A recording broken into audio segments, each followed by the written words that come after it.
Hi, I'm Mark Polk with RV Education 101 and I'll be your host today. Today we're going to replace an Atwood 6-gallon aluminum tank RV water heater with the Suburban Advantage 6-gallon RV water heater.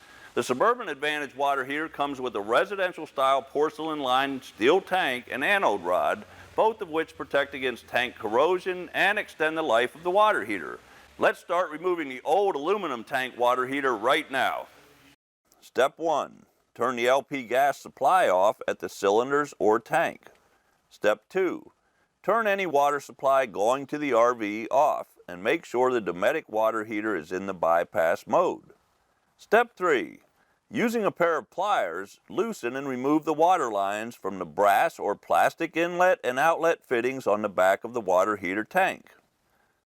Step 4. Use 2 wrenches to loosen and separate the LP gas inlet connection. Step 5. Remove the hinge clip and remove the door to improve access to the screws on the control housing mounting flange. Step 6. Remove excess silicone as required to slip the inlet gas connection out of the control panel. Prior to pushing the inlet connection through the control housing opening, make sure a male 3/8" plug is threaded into the 3/8" flare gas connection. Step 7. Remove all screws from the control housing mounting flange. Step 8. Remove any silicone from the top of the water heater. Step 9. Bend the control housing mounting flange 90 degrees forward and start removing the water heater from the cutout in the RV. With the water heater halfway out, disconnect any electrical connections. Remove the old water heater. Step 10. Remove the inlet and outlet 90-degree elbows or straight fittings from the back of the old water heater and save them to install on the new Suburban Advantage 6-gallon water heater. Installing the Suburban Advantage 6-gallon water heater. Step 1. Apply pipe dope or Teflon tape to the ends of the fittings that go in the new tank. Install the 90-degree elbows or straight fittings on the back of the new water heater tank. Make sure the fittings are positioned correctly to reattach the water lines. Step 2. Remove any old sealant from around the water heater opening and clean the surface. Be careful not to damage any graphics or decals. Step 3. This is a good time to remove the old cone washers from the hot and cold water line fittings and replace them with new cone fittings. Step 4. Install butyl tape to the back side of the water heater mounting flange. Step 5. Position the water heater partially into the framed opening. Step 6. Route the inlet gas line through the control housing gasket. It might be necessary to remove the grommet from the control housing. Step 7. Connect the 3/8" LP gas supply line to the 3/8" flare fitting at the gas valve located in the control housing.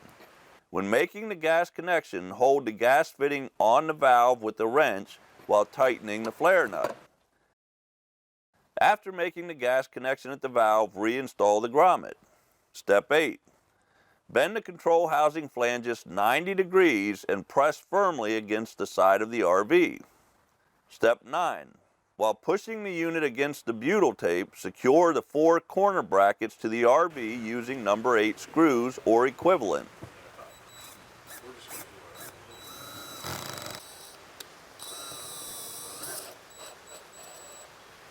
Step 10. Secure the water heater to the RV's exterior by inserting the same type of number 8 screws in all of the holes provided around the flange of the water heater control housing. Step 11. Use sealant around the opening to seal the control housing for a watertight seal against the RV's exterior and seal any openings around the grommet at the gas line. Step 12. To secure the door, snap the hinge pin into the clip on one side of the control housing and slide the corresponding side of the door into the hinge pin. Next, slide the hinge pin into the opposite side of the door and snap it into the clip at the same time. Step 13. Access the back of the unit. Locate and position the module board as required.